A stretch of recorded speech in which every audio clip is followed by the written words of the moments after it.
जब बेटी को पिता से चुपके से लिए हुए दहेज के बारे में पता चला तो उसने ऐसा क्या किया कि ससुराल वालों के होश ठिकाने आ गए।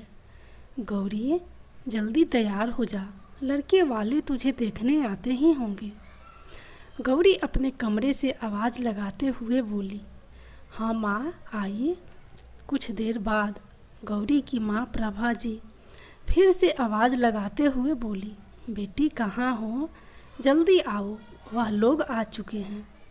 गौरी अभी भी अपने कमरे में आंसू बहा रही थी।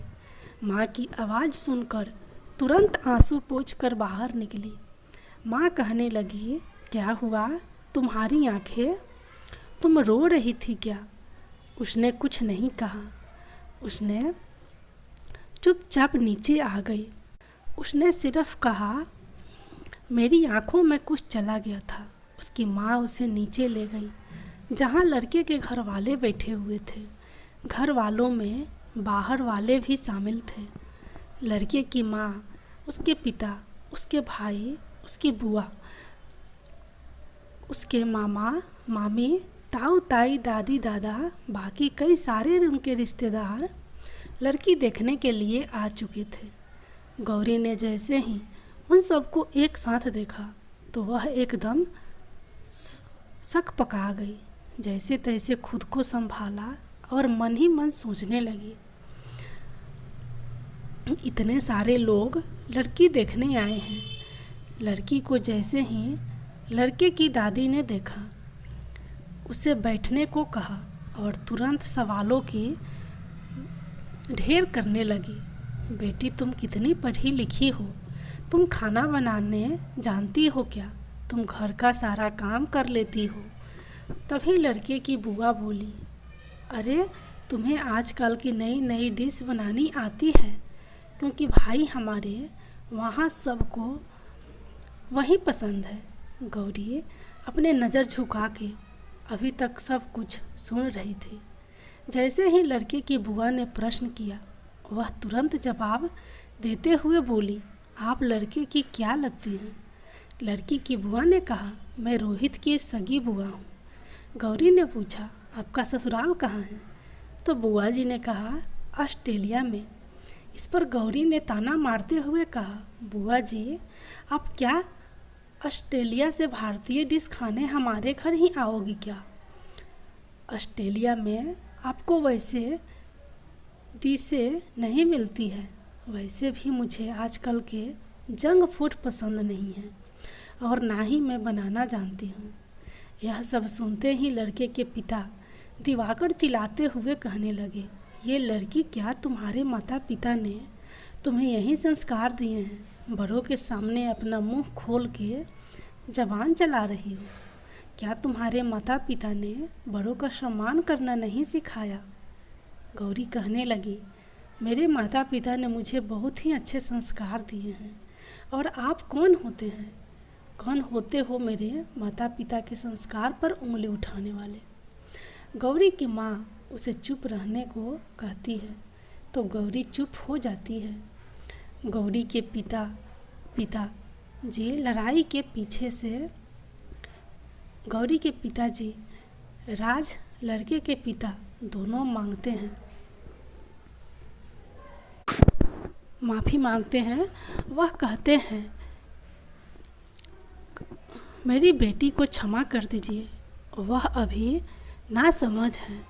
दिवाकर जी कहते हैं, ठीक है प्रभाकर जी, मैं उसे एक बार के लिए क्षमा कर देता हूँ, परंतु ऐसी हरकत अगर दोहराई तो सहने योग्य नहीं होगा। गौरी को उसके कमरे में भेज दिया जाता है। इधर सभी लोग कहते हैं, आपकी बेटी तो दिखने में बहुत ही सुंदर है, पर बहुत ही ज़बान चलाती है। अगर वह अपनी ज़बान संभाल कर चलाए तो हम उसे अपनाने को तैयार हैं, क्योंकि हमारे घरों में बहू और बेटियां ज़बान नहीं चलाती और ना ही बड़ों के सामने अपना मुंह खोलती है। प्रभाकर जी उन सभी से माफ़ी मांगते हैं और कहते हैं कि वह गौरी को समझा देंगे। साथ ही आश्वासन देते हैं कि भविष्य में ऐसा कभी नहीं होगा। तो अब रिश्ता पक्का समझे। दिवाकर जी ने कहा। प्रभाकर जी ने हाँ कहकर अपनी स्वीकृति दे दी और अपनी पत्नी को आवाज़ लगाई, अरे भगवान, मिठाई लेते आओ, समधी जी का मुंह मीठा करना है। सभी लोग का मुंह मीठा करवाने के बाद दिवाकर जी अब प्रभाकर जी से अकेले में कुछ बात करने की इच्छा व्यक्त करते हैं। फिर वह लोग सामने वाले कमरे में चले जाते हैं। क्या बात होती है यह किसी को कुछ पता नहीं चलता है। उसके बाद लड़के के घर वाले खुशी खुशी अपने घर चले जाते हैं और जल्दी शुभ मुहूर्त निकालने को कहते हैं। सगाई की तारीख पंडित जी से बुलवाकर 15 दिन बाद रखी जाती है और 1 महीना बाद शादी की तारीख फिक्स हो जाती है। देखते ही देखते सगाई की तारीख पहुंच चुकी थी। सभी तैयारियां हो चुकी थी। तभी प्रभाकर जी को दिवाकर जी का फ़ोन आया और वह कहते हैं, अब समधी जी, यदि सारी तैयारियां हो चुकी है तो हम अब यहाँ से निकलें। प्रभाकर जी हाँ कहते हैं। पंडित जी भी पधार चुके थे, सारे रिश्तेदार भी आ चुके थे। जिस घड़ी का इंतज़ार था वह घड़ी जल्दी ही आ गई थी। पंडित जी के मंत्रोच्चारण के साथ दूल्हा दुल्हन ने एक दूसरे को अंगूठी पहनाई और उनकी सगाई की रस्म संपन्न हुई। फिर दूल्हा दुल्हन ने सभी बड़ों का आशीर्वाद लिया। दिवाकर और प्रभाकर जी ने अभी तक किसी को भी यह नहीं बताया था कि कमरे के अंदर क्या बातचीत हुई। उन्होंने सभी से इस बात को छुपा कर रखा था। दिवाकर जी ने सभी से कहा कि समय आने पर सभी को पता चल जाएगा। दिवाकर जी ने सभी से कहा कि यह विवाह एक दहेज मुक्त विवाह होने वाला है। उन्होंने लड़की वालों से कुछ भी दहेज नहीं लेने का प्रण किया है। सभी लोग बहुत ही खुश थे, कारण लड़के वाले अब दहेज नहीं चाहते थे, परंतु किसी को इस बात की भनक नहीं थी कि पिता दिवाकर ने मन में क्या चल रहा था। क्या वो सही में दहेज के खिलाफ थे या फिर वह बिना दहेज के शादी नहीं करना चाहते थे। इस बात का अंदाज़ा किसी को भी नहीं था कि आगे क्या होने वाला है। भारत में खुलेआम अभी भी दहेज प्रथा चली रही है। कोई भी बिना दहेज के शादी की बात तक नहीं उठाता और यहाँ दिवाकर जी दहेज मुक्त विवाह की बात कर रहे थे। शायद इसलिए क्योंकि दिवाकर जी एक सरकारी विभाग के कर्मचारी रह चुके थे और उनकी पत्नी भी प्राइमरी स्कूल की टीचर थी और सरकार की ओर से दहेज लेना या देना अपराध के समान माना गया है और उनसे शपथ लिया गया है। शायद इसीलिए दिवाकर जी बिना दहेज के अपने बेटे की शादी करवाने वाले थे, जिससे कि वह सभी के लिए एक मिसाल बने, साथ ही अपना नाम इतिहास के उस पन्नों में दर्ज करवा सके जहां पर उन सभी व्यक्तियों का नाम लिखा है जिन्होंने दहेज नहीं लिया है। इधर गौरी के पिता कॉलेज के प्रोफेसर थे और उसकी माता गृहिणी थी। उसका छोटा भाई MSc फिजिक्स कर रहा था और साथ ही UPSC की तैयारी भी कर रहा था। गौरी ने भी 4 बार UPSC की परीक्षा दी, परंतु दुर्भाग्य से वह मेंस की परीक्षा पास नहीं कर सकी और साथ ही इस कारण उसकी उम्र भी बढ़ती जा रही थी। इसलिए उसके माता पिता ने उसकी शादी करने का निर्णय ले लिया। गौरी ने होने वाले पति रोहित का बहुत बड़ा बिजनेस था, जिसमें उसका छोटा भाई सुमित उसकी मदद करता था। वो सभी संयुक्त परिवार में रहते थे। गौरी और रोहित की शादी की तैयारियां जोर शोर से चल रही थी। रिश्तेदारों में शादी के कार्ड बंट चुके थे। घर में मेहमान रहे थे। चारों ओर खुशियाँ का माहौल था। इधर गौरी के घर में गौरी अपने कमरे में खुद को बंद कर सुबक सुबक कर रो रही थी। तभी उसका छोटा भाई जय दौड़ते हुए आया और दरवाज़ा खटखटाने लगा। दीदी दीदी जल्दी दरवाज़ा खोलो, मामा जी आए हैं और तुमको बुला रहे हैं। गौरी हड़बड़ा कर उठ जाती है और जाकर दरवाज़ा खोलती है। उसके मामा जी उसकी माँ के साथ कमरे में आ जाते हैं। गौरी अपने आंसू पोंछने लगती है, फिर भी मामा जी को देखते ही उसके आंसू रुकने का नाम नहीं लेते। उसकी माँ और मामा दोनों मिलकर उसे समझाते हैं कि अरे पगली, तू क्यों रोती है? तू हम लोगों को छोड़कर कहीं दूर थोड़ी जा रही है। वैसे भी तुम्हारा ससुराल हमारे शहर से केवल 2 घंटे की दूरी पर ही तो है। तुझे कितना समय लगेगा आने में? जब चाहे तब आ सकती हो और शादी के बाद तुझे नया परिवार मिलेगा और तुम्हारा पति का बिजनेस भी तो हमारे शहर में है, तो जब चाहे हमसे मिलने आ सकती हो। और यह क्या, जब देखो अपने कमरे को बंद करके रोती रहती है। तभी गौरी के मामा जी कहते हैं, गौरी यहाँ देखो, मैं तुम्हारे लिए क्या लाया हूँ। अगर तुम्हें यह पसंद है तो तुम यह रख लो, अगर नहीं पसंद है तुम्हें दूसरा मंगा देता हूँ। उसके लिए उसके मामा जी कुछ गहने लाए थे। उन्होंने उसे सारे गहने खोल कर दिखा दिए। यह सब देखते ही गौरी थोड़ी खुश हो जाती है, पर फिर भी उसका मन उदास रहता है। उसकी माँ उसे गहने पसंद करने को कहती है। वह उदास मन से गहने देखने लगती है।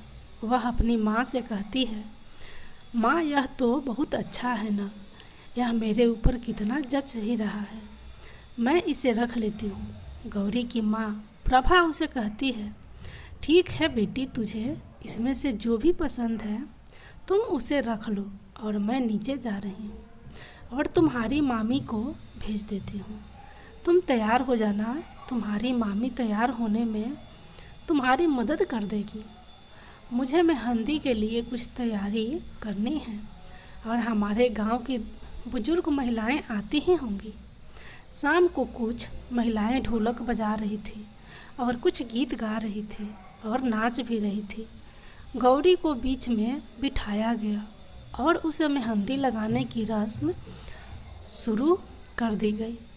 उसके बाद खाना पीना शुरू हुआ और देर रात को सभी सोने चले गए, पर गौरी के पिता और गौरी की आंखों में नींद कहाँ थी।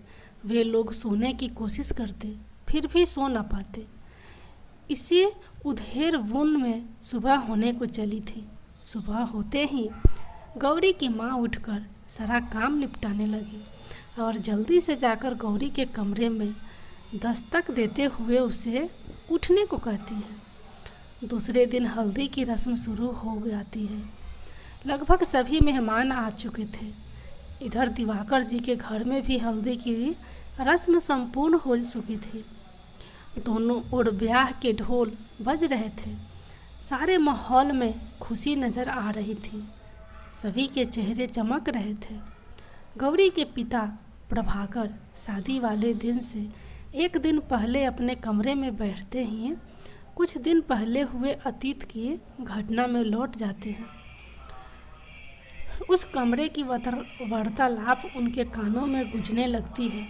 जब दिवाकर जी कहते हैं, देखिए प्रभाकर जी, आपकी आर्थिक स्थिति बहुत ही अच्छी है और जब आप अपनी बेटी को इतने सारे गहने उपहार स्वरूप दे ही रहे हैं, वो कुछ रुपए पैसों की बात है, हो जाए तो अच्छा है। फिर भी मैं तो दहेज के खिलाफ हूँ। दहेज लेना अच्छी बात नहीं है और मैं इन पैसों का क्या करूँगा। आप जो भी देंगे आप अपनी बेटी और दामाद को ही तो देंगे। दिवाकर जी गौरी के पिता को बहलाते हैं। जो भी देंगे आपकी बेटी का ही होगा, उसमें हमारा या हमारे परिवार का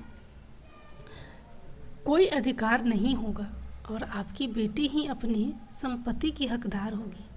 हमारे परिवार में कोई भी उस संपत्ति पर नज़र नहीं डालेगा। दिवाकर जी अपनी बात जारी रखते हैं। तो क्या आप 30 लाख और सारे गहने सोने के देने को तैयार हैं? तो फिर यह रुपए आप अपनी बेटी के खाते में जमा कर देना। प्रभाकर जी अपनी स्वीकृति देते हैं और कहते हैं, मैं अपनी ओर से हर संभव कोशिश करूंगा कि शादी में कुछ कमी ना रहे। दिवाकर जी कहते हैं, और हाँ, खास तौर पर इस बात का पता किसी को भी नहीं चलना चाहिए, खासकर रोहित और गौरी को तो बिल्कुल भी नहीं। वे दोनों आजकल के पढ़े लिखे बच्चे हैं। वह इन सब का विरोध करेंगे और कहीं बाहर में इस बात का पता किसी और को लग गया तो हमारे साथ साथ आपकी भी बदनामी तय है। लोग तरह तरह की बातें बना देंगे कि कैसे एक पढ़े लिखे प्रोफेसर ने अपनी बेटी की शादी में दहेज दिया वगैरह, जो दूसरों से दहेज ना लेने और ना ही देने की शपथ दिलाते हैं। जागरूकता रैली निकलवाते हैं।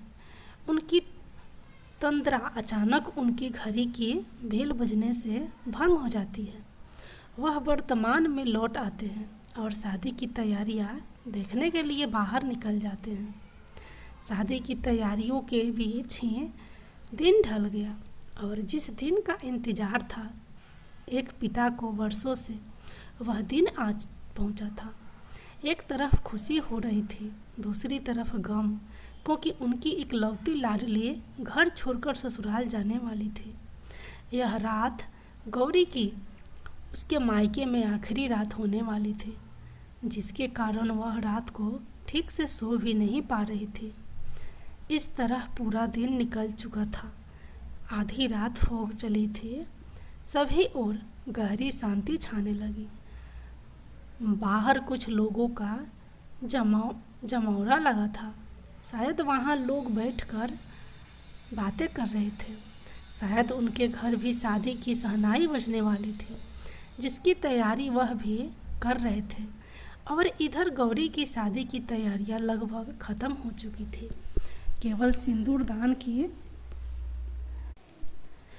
सिंदूरदान की रस्म बची थी, जो अगले कुछ ही घंटों में पूर्ण होने वाली थी। बारात का दिन आ गया। सभी लोग खुशी से नाच रहे थे। बारात अपनी मंजिल की ओर निकल पड़ी थी। उसके आगे आगे बैंड बाजे चल रहे थे। नव युवक डांस कर रहे थे। इधर गौरी के घर में भी सारी तैयारियां हो चुकी थी। केवल दूल्हे का इंतजार था। गौरी अपने सहेलियों के साथ बालकनी से दूल्हे की राह ताक रही थी। तभी अचानक उसकी दोस्त रिया चिल्लाते हुए बोल पड़ी, अरे अरे, वह देखो, सभी बाराती आ रहे हैं। मैं नीचे जाकर सबको बताकर आती हूँ। हाँ चल, मैं भी तेरे साथ चलती हूँ, रीना बोली। गौरी उन दोनों को थोड़ी देर रुकने को बोलती है। मैं तो सबको बताने जा रही हूँ। बारात पहुँच गई। प्रिया नीचे की तरफ दौड़ते हुए बोली। गौरी रीना का हाथ पकड़कर रोक लेती है। अरे यार, रुको ना, तुम तो मुझे अकेला छोड़कर मत जाओ। अभी उन लोगों को पहुँचने में समय लगेगा। रीना उसे कहती है, गौरी, क्या तुम अपने यूपीएससी की परीक्षा फिर से दोगी? हाँ, क्यों नहीं। वैसे भी यह तो मेरा आखिरी अटेम्प्ट होगा, तो मैं मौका गंवाना नहीं चाहती।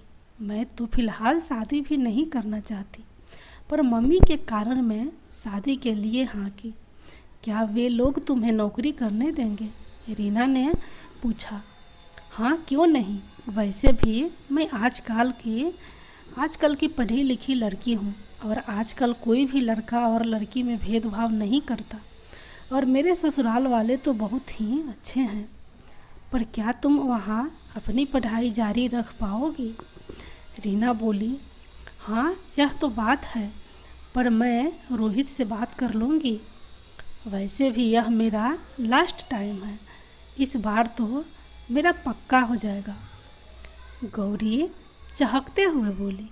देखते ही देखते बाराती दरवाजे पर दस्तक दे चुके थे।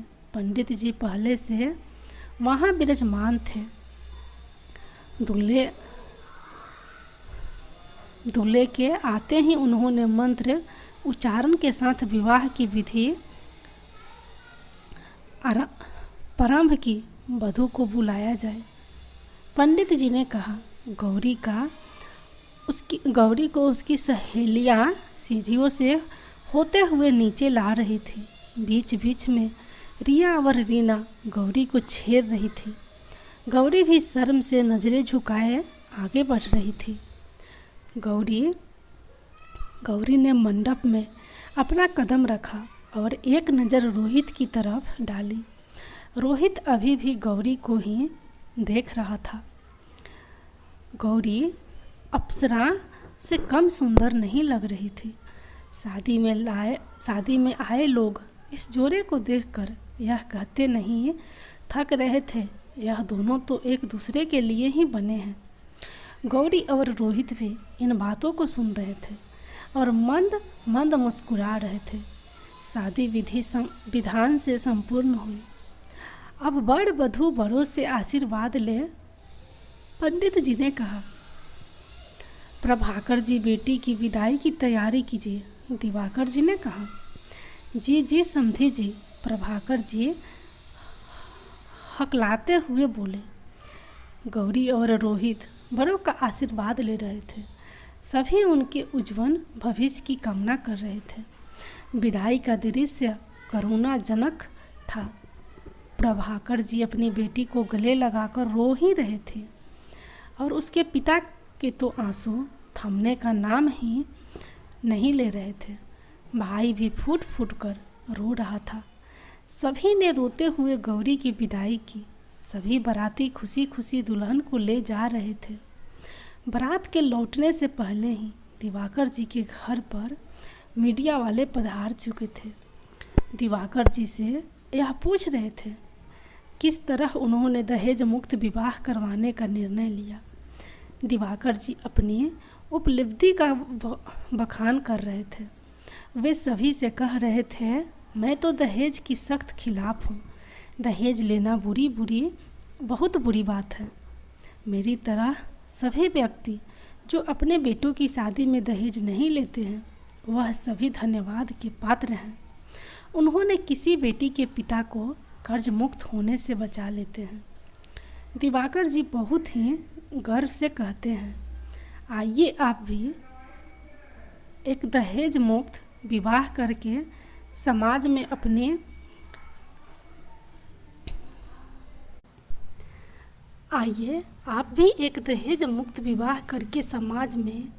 अपनी छाप छोड़ सकते हो। आइए कुरीति को हम सभी मिलकर समाप्त करें। अगले ही दिन दिवाकर जी खबर अखबारों में मुख्य पृष्ठ पर दिखने लगी। चारों ओर दिवाकर जी की वाहवाही हो रही थी। सभी लोग उनकी ही बातें कर रहे थे और उनको एक मिसाल के तौर पर देखे जा रहे थे। शादी के दूसरे दिन वधू के मुंह दिखाई की रस्म शुरू हुई। रोहित अपने दोस्तों से गौरी को मिलवा रहा था। फोटोग्राफर हर एंगल से फोटो खींच रहे थे। रात्रि के भोजन के साथ ही रात आधी हो चुकी थी। सभी लोग प्रतिभोज के बाद अपने अपने घर जा चुके थे। सुबह होते ही मेहमानों की विदाई शुरू हो गई। एक के बाद एक मेहमान जाने लगे। गौरी सुबह सुबह उठकर नहा धोकर तैयार हो गई और सभी से आशीर्वाद लेने लगी। आशीर्वाद लेने के बाद वह रसोई की तरफ बढ़ने ही वाली थी कि उसकी सासू माँ ने उसे आवाज़ देते हुए कहा, जा रही है गौरी बेटी, तू आराम कर, मैं सब देख लूँगी। वैसे भी तुम बहुत थक गई होगी। नहीं माँ जी, मैं बाद में आराम कर लूँगी। अभी का नाश्ता मैं बना देती हूँ। यह सब उसकी माँ ने अपनी बेटी को सब समझा कर भेजा था। ठीक है बेटी, जा तुझे जो बनाना आता है वो बना ले, उसकी सास कमला जी बोली। उसने सभी के लिए स्वादिष्ट नाश्ता तैयार कर लिया। यह तो बहुत ही सुंदर और स्वादिष्ट लग रहा है। गौरी के ससुर जी उसकी तारीफ कर रहे थे। वो पापा बहुत ही अच्छा बना है। लेकिन रोहित का छोटा भाई सुमित बोला, हाँ, आज का खाना तुम्हारी भाभी ने जो बनाया है, इसलिए तुम सबको इतना स्वादिष्ट लग रहा है, वरना मेरे हाथों के खाने में इतना स्वाद कहाँ। रोहित की माँ कमला झूठा गुस्सा दिखाते हुए बोली। सभी खिलखिलाकर हंस पड़ते हैं। सभी के नाश्ते के बाद गौरी अपने साथ लाए गए सामान को निकालकर व्यवस्थित करने लगती है तो पाती है कि उसके पिता ने उसका बैंक पासबुक भी दे दिया है, जिसमें मुश्किल से 10 या 20 हजार रहे होंगे। गौरी मन में बोली। बिना खाते को चेक किए अलमारी में संभाल कर रख देती है। दूसरे दिन रोहित अलमारी से अपना कुछ ज़रूरी कागजात ढूंढ रहा था। तभी उसे गौरी की बैंक पासबुक दिखाई देती है। वह जिज्ञासा बस उसे खोलता है। पासबुक खोलते ही उसका मुंह खुला रह जाता है। 30 लाख रुपए गौरी के खाते में। वह किसी से कुछ नहीं कहता, सीधे अपने कागजात लेकर बाहर निकल जाता है।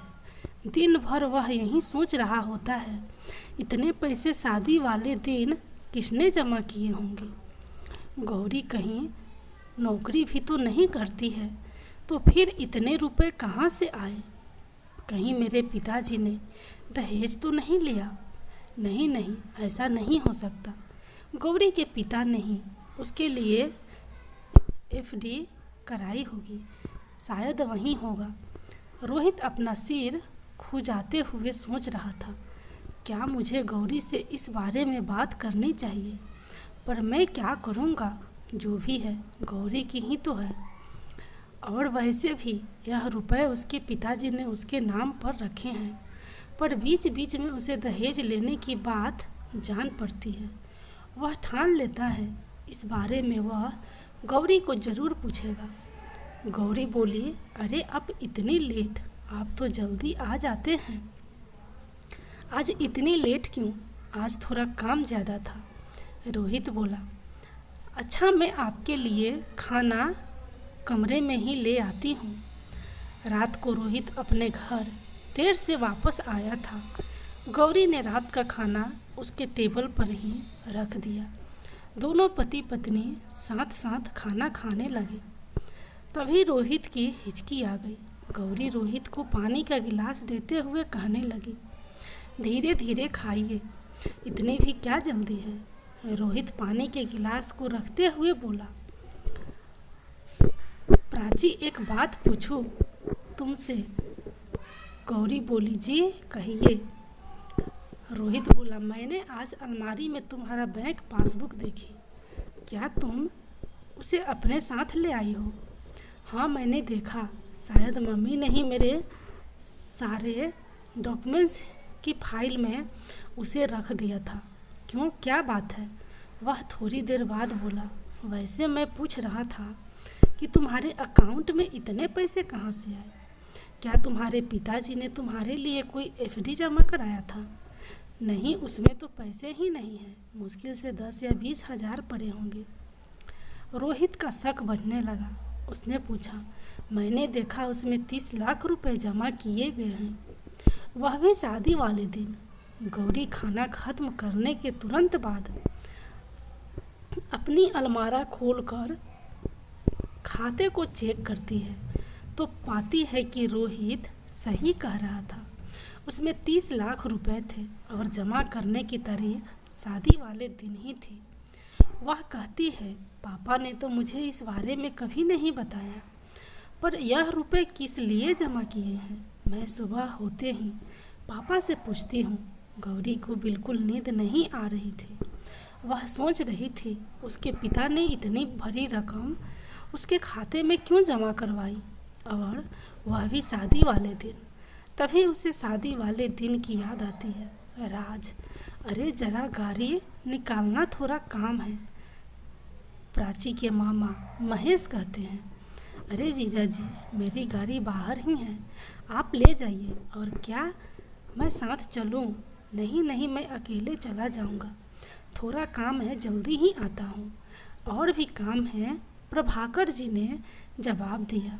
प्रभाकर जी 2-3 घंटे बाद वापस घर आए तो प्रभा जी बोली, अरे कहाँ रह गए थे आप? मैं कितनी देर से आपको ढूंढ रही थी। अरे क्या हुआ भगवान, मुझे थोड़ा सा काम था, इसलिए बाहर गया हुआ था। प्रभा जी फुसफुसाते हुए बोली, काम पूरा कर आए? हाँ कर आया, थोड़ी भीड़ ज़्यादा थी इसलिए लेट हो गया। प्रभाकर ने गौरी की तरफ देखकर कहा। गौरी अब पूरी तरह अस्वस्थ हो चुकी थी कि उसके पिता ने यही पैसे जमा कराए हैं। गौरी को अब लगने लगा था कि यह रुपए उन्हें दहेज के लिए दिए हैं, क्योंकि गौरी घर से कोई भी सामान या और बाकी कुछ भी सामान नहीं लाई थी, केवल अपने कपड़े और कुछ उपहार और साथ ही अपने ज़रूरी डॉक्यूमेंट्स ले आई थी। वह सोच रही थी कि यदि यह रुपए उसके ससुराल से दहेज मांगे गए होते तो रोहित को ज़रूर पता होता, पर रोहित को कुछ मालूम नहीं था। उसने रोहित से सुबह होते ही बात करने की सोची। यही सोचते सोचते उसकी आंखें कब लग गई उसे पता नहीं चला। सुबह में गौरी जल्दी से नहा धोकर तैयार हो गई। पूजा करने के बाद और सबको नाश्ता कराने के बाद उसने अपने माँ को कॉल लगाया। थोड़ी देर बात करने के बाद उसने माँ से पूछा, माँ मेरे डॉक्यूमेंट्स में के साथ बैंक पासबुक किसने रख दी, जबकि वह तो तुम्हारे रूम में थी और मैंने तो उसे अपने सामान में रखा ही नहीं था। क्यों बेटी, क्या हुआ? उसे मैंने ही रख दिया था। माँ मेरे अकाउंट में इतने रुपए किसने जमा करवाए? प्रभा थोड़ी देर चुप रहती है। उसकी माँ की चुप्पी सब बयां कर देती है। बोलो माँ, यह दहेज के पैसे हैं ना? यानी ससुर जी ने आप लोगों से दहेज की मांग की थी, जबकि मैं आप सब तो दहेज के खिलाफ रहते थे। गौरी बोली, नहीं गौरी बेटा, यह दहेज के पैसे नहीं दिए हैं। मैंने तुझे अपने भविष्य को सुरक्षित करने के लिए ये उपहार दिया है। गौरी के पिता उसकी माँ से मोबाइल लेते हुए बोले, सच सच बताइए पिताजी, मेरे ससुर जी ने आपसे दहेज की मांग की थी ना? अरे नहीं नहीं बेटा, यह दहेज नहीं, तुम हमारी बात समझो। प्रभाकर जी बोले, तो फिर क्या है? और क्यों अपने इतने रुपए दिए, और वह भी शादी वाले दिन? आप पहले भी तो जमा कर सकते थे, और वह भी मुझे बताए बिना। अगर आप मुझे उसी वक्त झूठ ही कह देते कि यह पैसे मेरे लिए आपने एफडी कर रखे थे। गौरी ने अपनी मन की भड़कास निकालते हुए बोली, मैं आपसे कुछ नहीं कहती और खुशी खुशी इसे स्वीकार कर लेती, परंतु आपने, अच्छा अब मैं समझी, तो उस दिन उस कमरे में आप और मेरे ससुर जी के बीच यहीं गुप्तगू चल रही थी। मैंने तो सोचा था मेरा विवाह दहेज मुक्त हुआ है और यह समाज के लिए मिसाल बना है, परंतु यहाँ झूठी शान के लिए दिखावा किया गया है। गौरी रोते हुए गुस्से से फ़ोन काट देती है और पलंग के एक किनारे पर बैठकर रोने लगती है। तभी रोहित उसके कमरे में आ जाता है। अरे गौरी, क्या हुआ? तुम क्यों रो रही हो? कल रात आप मेरे खाते में जमा रुपये के बारे में पूछ रहे थे ना? वह पैसे आपके पिताजी ने दहेज में मांगे थे, जिसे मेरे पापा ने पूरा किया। क्या कह रही हो तुम? नहीं नहीं, ज़रूर तुम्हें कोई भ्रम हुआ होगा। पिताजी ने कोई दहेज नहीं लिया है, रोहित ने कहा। यह बात मैंने अपनी माँ से पूछा। गौरी अपने आंसू पोंछते हुए बोली, पर माँ और पापा यह बात मानने को तैयार ही नहीं है। और हाँ, आपको याद है जब आप मुझे देखने गए थे, पापा और ससुर जी कुछ बात करने अपने कमरे में चले गए थे। उन दोनों के बीच यही बातें हुई थी। मुझे पूरा विश्वास है, पूरा समाज जानता है कि हमारा एक दहेज मुक्त विवाह हुआ है। फिर यह दहेज वाली बात कहाँ से आ गई? यह बात आप ससुर जी से जाकर पूछिए। माँ पिताजी चिल्लाते हुए रोहित अपने कमरे से निकला। दिवाकर जी हॉल में बैठे अखबार पढ़ रहे थे। क्या हुआ, क्यों चिल्ला रहे हो? दिवाकर जी गुर्राते हुए बोले। मैं यह क्या सुन रहा हूँ पिताजी? क्या सुन रहे हो तुम भाई? जरा हमें भी बताओ। तुमने ऐसा क्या सुन लिया कि अपने बाप से जबान लड़ा रहे हो? क्या आपने गौरी के पिता से दहेज की मांग की थी? क्या बक रहे हो तुम? दिवाकर जी गुस्से में घूरते हुए बोले। तो फिर गौरी के खाते में 30 लाख रुपए शादी वाले दिन कहाँ से आ गए? दिवाकर मुझे क्या पता, गौरी के पिता ने उसको दिए होंगे। क्या मैं और एक बात जान सकता हूँ पिताजी? रोहित धीरे से बोला। दिवाकर जी बोलो। जब मैं पहली बार गौरी को देखने गया था, आप और गौरी के पिताजी के बीच उस कमरे में क्या बातचीत हुई? क्या मैं जान सकता हूँ? हमारे बीच कुछ भी बातें हुई, यह मैं तुम्हें बताना ज़रूरी नहीं समझता। इसका अर्थ यही निकलता है कि आपने गौरी के पिता से दहेज के रुपये मांगे। मैंने कहा ना, हमारे बीच ऐसी कोई बात नहीं हुई। बहुत देर तक इस बात पर झगड़ने पर दिवाकर जी ने स्वीकार कर लिया कि उन्होंने पैसे मांगे थे। हाँ, मैंने मांगे पैसे थे। क्यों, क्या हुआ? तो फिर आपने समाज में यह ढिढोरा क्यों पिटवाया कि हम एक दहेज मुक्त विवाह करवा के एक मिसाल कायम कर रहे हैं? क्यों शादी के बाद वाले दिन आप मीडिया वाले को बढ़ चढ़कर बता रहे थे? क्यों मुझे जवाब चाहिए? मैंने तो सोचा था आप एक अच्छे नागरिक के नाते ऐसा कदम उठा रहे हैं, पर नहीं, आप भी पुराने दकियानुसी के सोच से बाहर नहीं निकल पाए। हर घर की बातों को सुनने वाला एक निर्जीव घर में ही मौजूद रहता है, वह है दीवार। इसलिए कहते हैं दीवार के भी कान होते हैं। पर यहाँ पर दीवार के साथ कोई और भी सुन रहा था, जिसे खिड़की के नीचे छुपे हुए रोहित ने देख लिया था। अरे रुको, कहाँ भाग रहे हो? रुको, अभी तुम्हें बताता हूँ, कहते हुए उसके पीछे भागा। खिड़की के नीचे कौन था जो छुपकर बातें सुन रहा था, और इसे यहाँ आने की इजाज़त किसने दी थी? उस आदमी के पीछे दौड़ा, पर वह भाग चुका था। रोहित ने उसका चेहरा देखने की कोशिश की, पर देख नहीं पाया, क्योंकि उसने अपने चेहरे को गमछे से ढक रखा था। परंतु आँखों ने अपना परिचय दे दिया था। रोहित को ऐसा लग रहा था कि कोई जाना पहचाना चेहरा गमछे के अंदर छुपा था। वह व्यक्ति कोई और नहीं, रोहित के घर का पुराना नौकर राजू था। राजू भागते भागते अपने घर पहुंचा।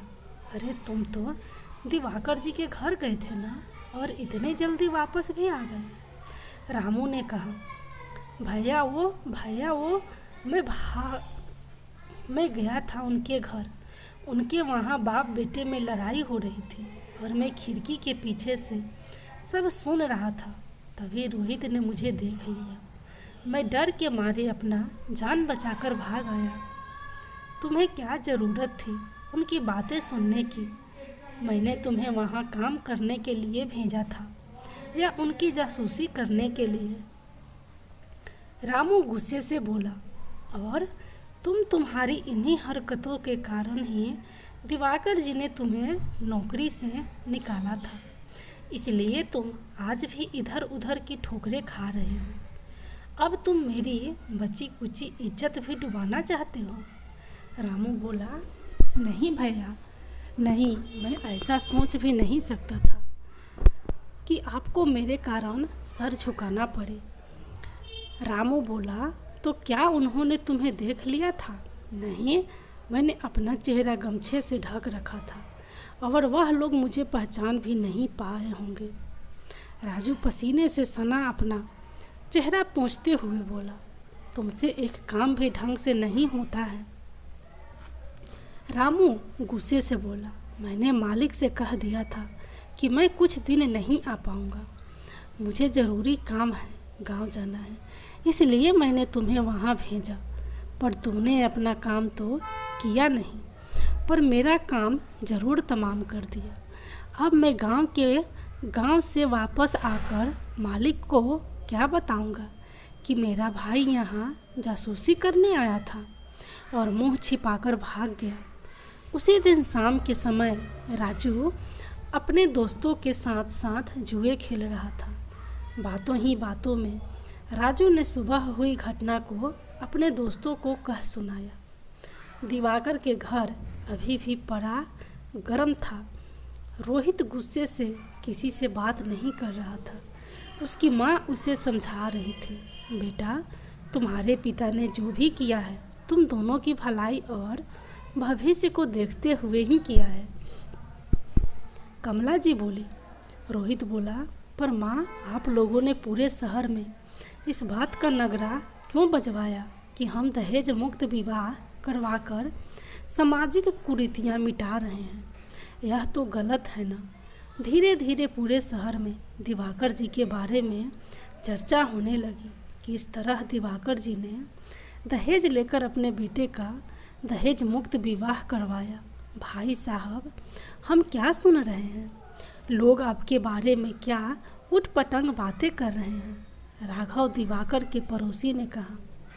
क्या बातें कर रहे हैं राघव जी? यही कि आपने दहेज लेकर अपने बेटे की शादी करवाई। किसने कह दिया? दिवाकर गहरा आवाज़ में, पूरे शहर में आप ही के चर्चे हो रहे हैं कि आपने अपने समधे जी से 30 लाख रुपए लिए हैं। क्या बेकार की बातें कर रहे हो? शायद यह सब किसी की सोची समझी साजिश है, आपको बदनाम करने के लिए। राघव जी बोले, हाँ तुम सही कह रहे हो। शायद कोई मुझे और मेरे परिवार को बदनाम करना चाहता है।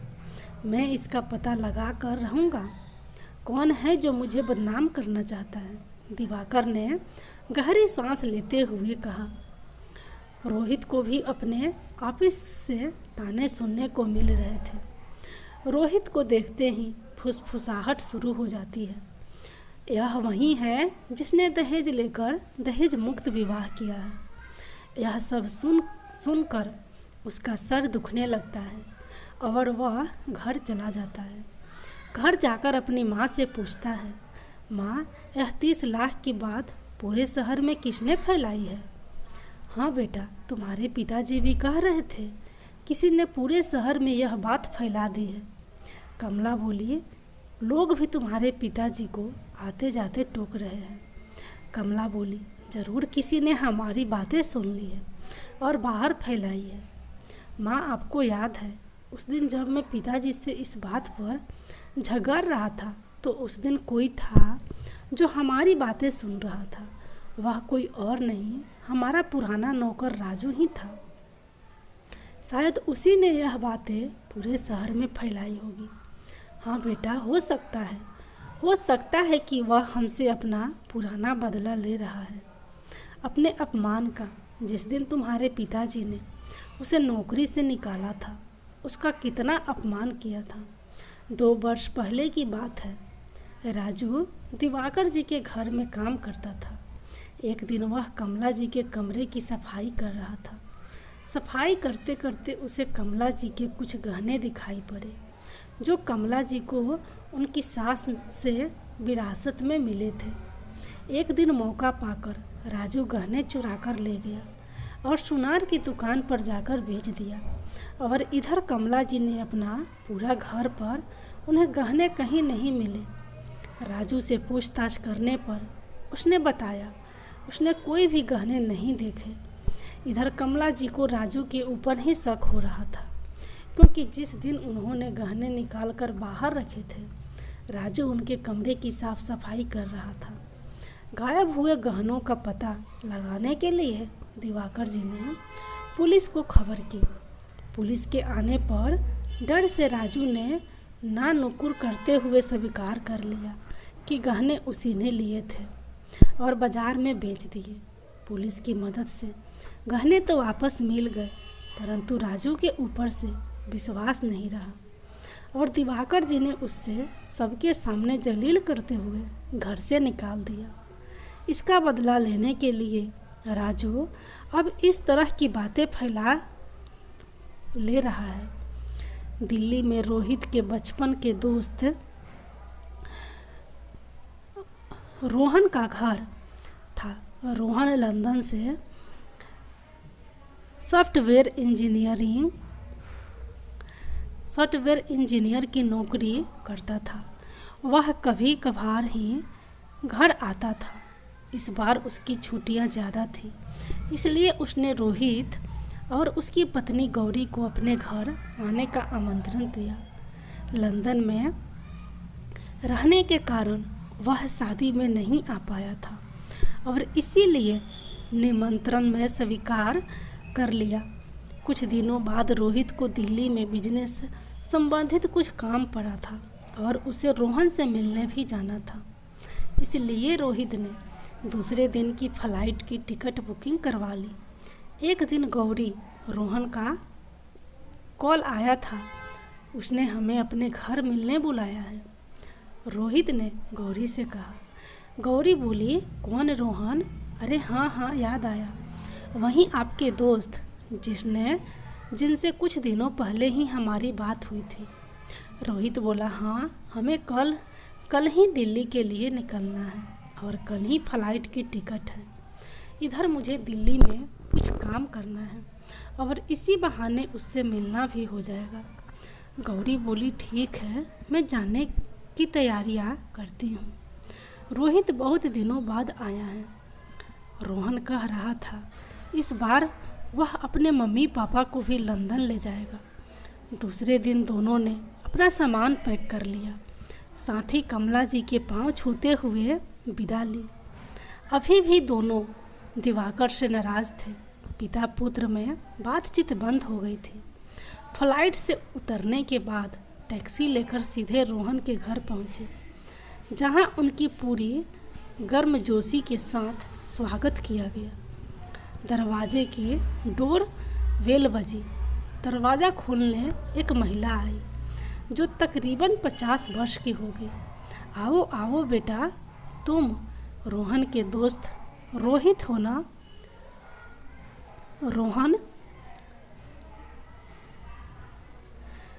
रोहन बता रहा था कि तुम और तुम्हारी पत्नी आने वाले हैं।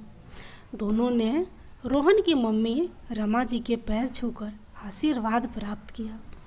अरे जनाब को आने में कोई तकलीफ तो नहीं हुई?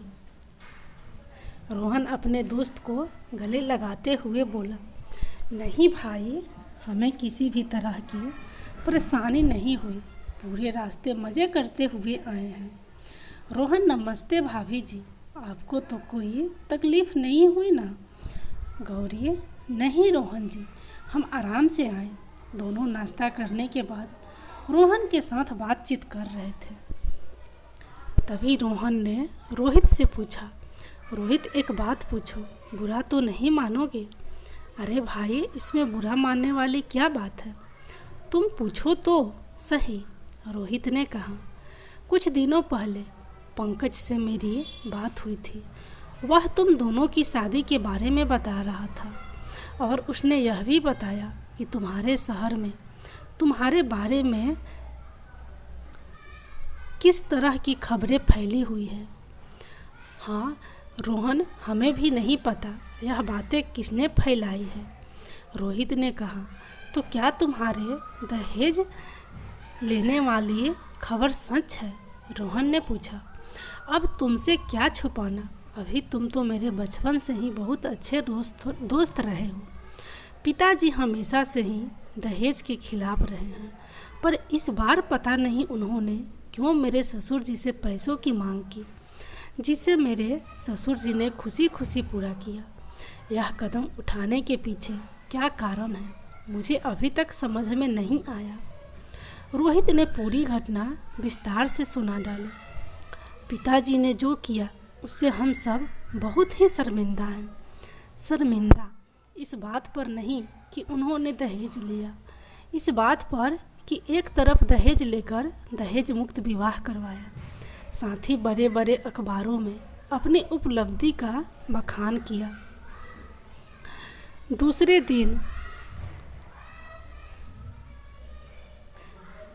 दिन रोहित अपने ज़रूरी काम निपटाने चला गया। शाम तक वापस लौट आया था। तभी रोहन ने उसे दिल्ली घुमाने की बात कही। रोहित और गौरी दोनों तैयार हो गए दिल्ली घूमने के लिए। रोहन ने अपनी नई कार से दोनों को पूरी दिल्ली की सैर करवाई। उन्होंने 5 स्टार होटल में रात का खाना खाया और अपने घर वापस लौट आए।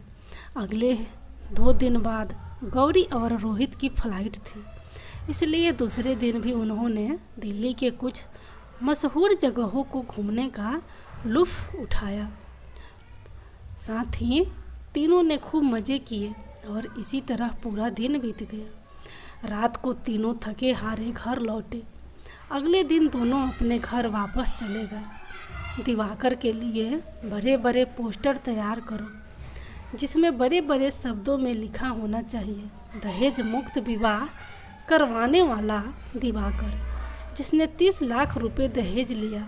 जरा उसे भी तो पता चले कि मुझसे दुश्मनी रखने वाले का क्या हाल होता है। कॉल पर बात करते हुए एक व्यक्ति जो दिवाकर को अपना कट्टर दुश्मन मानता है, ठीक है साहब, काम हो जाएगा, अगर पहले कुछ एडवांस मिल जाए तो। दूसरी ओर से आवाज़ आई, तुम पैसों की चिंता मत करो, पहले काम पूरा करो, काम पूरा करते ही तुम्हें 2 गुना रकम दूंगा। ठीक है साहब, दूसरी ओर से, और हाँ, इस बात का पता किसी को भी नहीं लगना चाहिए और पूरा काम अंधेरे में होना चाहिए। जी साहब, आप जैसा चाहते हैं वैसा ही होगा। पूरे शहर में दिवाकर ही दिखाई और सुनाई देना चाहिए। अगले दिन सुबह हर गली, हर मोहल्ले की दीवारों में दिवाकर जी छाए हुए थे। चारों तरफ दिवाकर जी की बातें हो रही थी। अगले दिन रोहित अपने काम पर वापस जा रहा था। उसे पूरे रास्ते अपने पिता की तस्वीर दिखाई देती है। दहेज मुक्त कराने वाले व्यक्ति वह गुस्से से वापस घर लौट आता है और अपनी माँ और पत्नी से कहता है, माँ, किसी ने पिताजी की तस्वीर पूरे शहर में जगह जगह लगा रखी है। कोई है जो हमें बदनाम करना चाहता है। पूरे शहर में पिताजी के बारे में ही चर्चाएं हो रही है। किस तरह पिताजी ने पैसे लेकर हमारा विवाह करवाया। कहीं यह हमारा पुराना नौकर राजू तो नहीं। कमला जी चिंता में पड़ गई। नहीं माँ, वह ऐसा नहीं कर सकता, क्योंकि वह इतना अमीर नहीं कि किसी को बदनाम करने के लिए पैसों को पानी की तरह बहाए। जरूर यह पिताजी के किसी दुश्मन का ही काम है।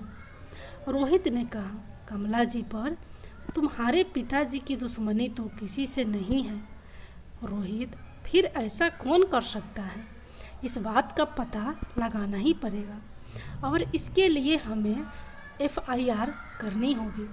आप पिताजी को कुछ भी मत बताइएगा, वरना वह किसी से नज़रें भी नहीं मिला पाएंगे और आपको वो फिलहाल कुछ दिनों तक बाहर जाने से रोकना होगा। कमला जी बोली, ठीक है बेटा, मैं कोशिश करूँगी, पर तुम तो जानते ही हो कि तुम्हारे पिताजी किसी की सुनते कहाँ हैं। रोहित, माँ, मैं अभी पुलिस स्टेशन जाता हूँ रिपोर्ट लिखवाने के लिए। रोहित पुलिस स्टेशन पहुँचा। इंस्पेक्टर साहब बोले, जी कहिए, क्या समस्या है आपकी? रोहित बोला, किसी अज्ञात व्यक्ति ने मेरे पिताजी को बदनाम करने के लिए उनकी तस्वीरें पूरे शहर में लगा रखी है कि उन्होंने 30 लाख रुपए दहेज लिए हैं। इंस्पेक्टर, ठीक है, आप अपनी रिपोर्ट लिखवा दीजिए, हम पता करते हैं कौन ऐसा काम कर सकता है। आपकी किसी से कोई दुश्मनी? रोहित बोला, नहीं इंस्पेक्टर साहब, हमारे परिवार के किसी से कोई दुश्मनी नहीं है। इंस्पेक्टर, तो हो सकता है आपके किसी करीबी ने जानबूझकर आपको बदनाम करने की साजिश रची है। ठीक है, फिलहाल आप जा सकते हैं। हम मामले की जांच शुरू कर देते हैं, साथ ही उन पोस्टरों को जल्द से जल्द हटाने की कोशिश करते हैं। इस काम को करने वाला कोई और नहीं बल्कि दिवाकर की बचपन के दोस्त राजन का हाथ होता है। किसी ज़माने में राजन और दिवाकर बहुत अच्छे दोस्त हुआ करते थे। दोनों साथ उठते बैठते, साथ स्कूल जाते, साथ खेलते। इसी तरह दिन बीत रहा था। 12वीं की परीक्षा ख़त्म हो चुकी थी। रिजल्ट आने का इंतज़ार था, जो कि कुछ ही दिनों में आ गया। दिवाकर ने 12वीं की परीक्षा फर्स्ट डिवीज़न से पास कर ही ली, जबकि राजन 2 विषय से फेल हो गया। दिवाकर को अपने दोस्त के रिजल्ट देखकर बहुत दुख हो रहा था और अपने रिजल्ट की खुशी कारण वह अब दूसरे शहर पढ़ने के लिए जाने वाला था।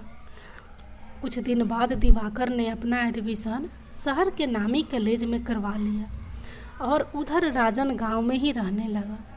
दिवाकर के ना रहने पर उसने गांव के कुछ बदमाश लड़कों के साथ दोस्ती कर ली, जो अपने बुरी आदतों के कारण बदनाम थे। राजन भी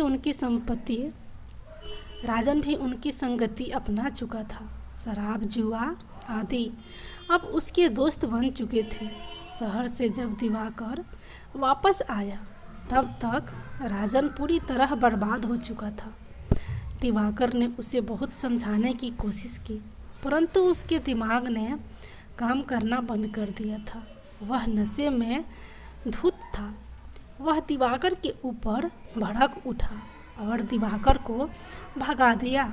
इधर दिवाकर को अपने दोस्त का चिंता लगातार सताने लगी। दूसरे दिन एक बार फिर उसे समझाने की बेकार कोशिश करने के लिए उसके घर गया। वह अपने घर में नहीं था, तो उसने अपने पुराने अड्डे में ढूंढने में चल पड़ा। वहाँ पहुँचने में कुछ कदम ही बाकी थे कि उसे कुछ आवाज़ सुनाई देने लगी। राजन कुछ आदमियों के साथ व्यापार की बातें कर रहा था।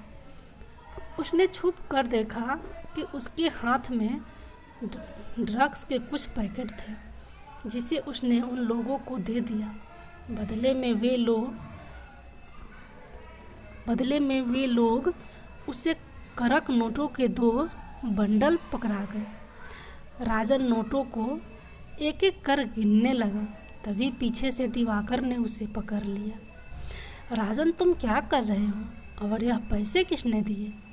अरे दिवाकर, तुम कब आए? राजन घबराते हुए बोला। दिवाकर, बस अभी। और वो लोग कौन थे जो तुम्हें पैसे दे गए? राजन, वे तो मेरे मामा के गांव से आए थे। पिताजी को कुछ पैसों की ज़रूरत थी, तो मामा ने उनके हाथों भिजवाया था। दिवाकर, अच्छा, तुम्हारे हाथों में जो ड्रग्स के पैकेट देखा, वह सब भी शायद तुम्हारे पिताजी ने ही गांव भिजवाया होगा, है ना? जवाब दो। वैसे मैं अभी तुम्हारे पिताजी से मिलकर ही आ रहा हूँ। कहो तो सारी बातें कह दो जो अभी तुम्हारे और उन लोगों के बीच हुई। मैंने सब सुन लिया है। अब झूठ बोलने की कोशिश भी मत करना। नहीं, मुझे माफ़ कर दो, मैं ऐसा कभी नहीं करूँगा। मेरा विश्वास करो, बस किसी से मत कहना। मैं तुम्हें तुम्हारे पैर पकड़ता हूँ। अगर तुम मुझसे वादा करते हो कि तुम ऐसा काम फिर कभी नहीं करोगे, तो मैं किसी से भी यह बात नहीं कहूँगा। राजन, ठीक है, मैं वादा करता हूँ, मैं कभी भी ऐसा नहीं करूँगा। दिवाकर, ठीक है, चलो घर चले, मुझे तुमसे कुछ बातें करनी हैं। दिवाकर जैसे ही पीछे घूमता है, राजन पास पड़े पत्थर उठाकर उसके सिर पर मार देता है। दिवाकर अपना सिर पकड़कर वहीं गिर जाता है। उसके सर से रक्त की धारा बढ़ने लगती है। राजन अपने घर भाग जाता है। करीब 1 घंटे बाद दिवाकर को होश आया। दिवाकर धीरे धीरे गिरते पड़ते अपने घर तक पहुंचता है। घर पहुंचते ही घर वालों के होश उड़ जाते हैं कि यह कैसे हो गया। दिवाकर ने पूरी घटना बता देता है और बेहोश हो जाता है। दिवाकर को हॉस्पिटल ले जाया जाता है, जहां पर उसका इलाज 15 दिनों तक चलता है और इसी बीच उसे 2 बोतल खून भी चढ़ाई जाती है। जब दिवाकर ठीक होकर घर वापस लौटता है तो राजन के बारे में पूछता है। उसके पिता उससे दोस्ती रखने के लिए मना करते हैं, पर फिर भी वह उसके घर जाने की जिद करता है। उसके पिता पूरी सच्चाई उसके सामने रख देते हैं। किस तरह राजन के पिता ने दिवाकर को उल्टा फंसाने की नाकाम कोशिश की। दरअसल राजन ने दिवाकर को गिरा देखकर भाग गया और घर में उसने उसके पिताजी को मनगढ़ंत कहानी सुनाई कि दिवाकर ने राजन और उसके साथियों के साथ मारपीट की। किसी एक साथी के धक्का देने पर गिर गया और पास पड़े पत्थर से लगकर उसका सर फूट गया। जरूर दिवाकर के पिता राजन के पिता से शिकायत करने चले। तब उन्होंने सारी मनगढ़ंत कहानी सुनाई और उल्टा दिवाकर के नाम पुलिस में कंप्लेन लिखवाई। दिवाकर के पिता के एक दोस्त जाने माने वकील थे, जिसकी मदद से उन्होंने राजन को 3 साल की कैद दिलवाई। इस तरह राजन पूरी तरह बर्बाद हो चुका था और पूरे परिवार का नाम भी डुबा दिया था।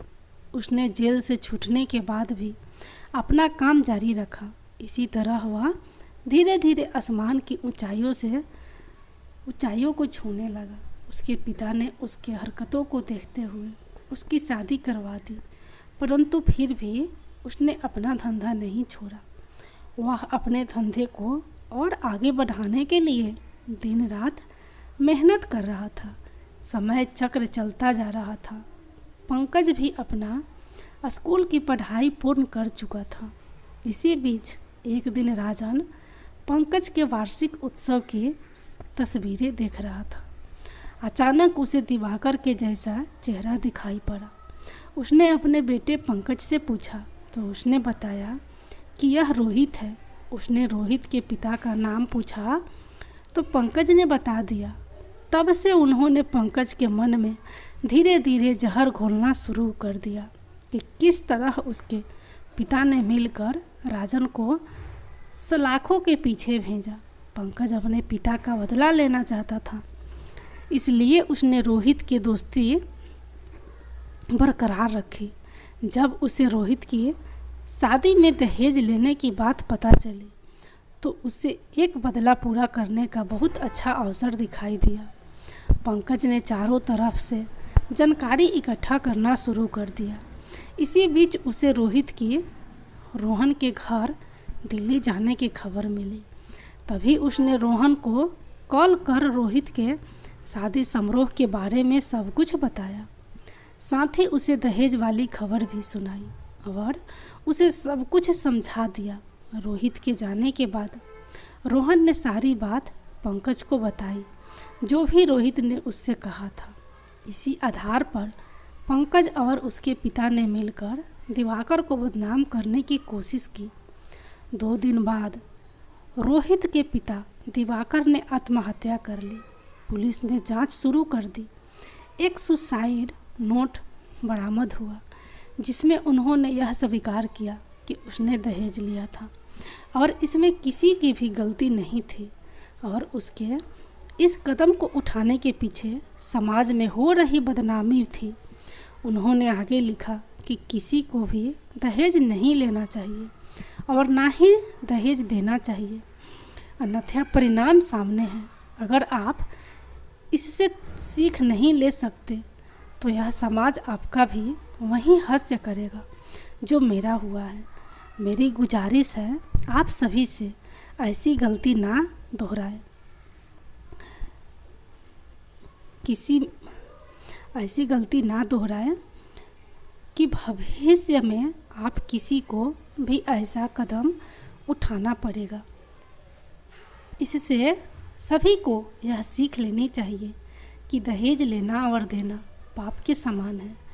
किसी के ज़मीन जायदाद, घर द्वार सभी बिक जाते हैं, फिर भी दहेज लेने वालों को कम ही लगता है। दहेज के चक्कर में कितनों की जान चली गई, परंतु क्या किसी को जीवन मिला? एक बार जीवन के समाप्त होने पर जीवन दोबारा नहीं प्राप्त हो सकता। इसलिए भी सोच समझकर काम करें।